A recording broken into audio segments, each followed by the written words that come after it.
المغرب فريق حاضر.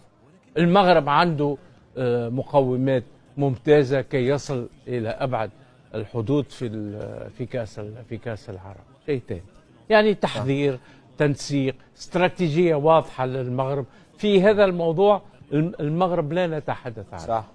بس أنا المغرب دائما موجود. والمغرب تحدثنا عن المغرب قبل، تحدثنا عن تحضيرات المغرب، تحدثنا عن استراتيجية المغرب، تكوين اللاعبين، أكاديمية المغرب إلى غير ذلك. فالمغرب حاضر جاهز، حضر كأس العرب. المغرب فريق حاضر.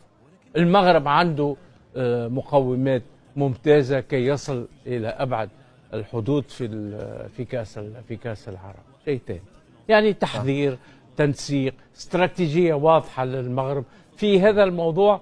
المغرب لا نتحدث عنه. صح. بس أنا المغرب دائما موجود. والمغرب تحدثنا عن المغرب قبل، تحدثنا عن تحضيرات المغرب، تحدثنا عن استراتيجية المغرب، تكوين اللاعبين، أكاديمية المغرب إلى غير ذلك. فالمغرب حاضر جاهز، حضر كأس العرب.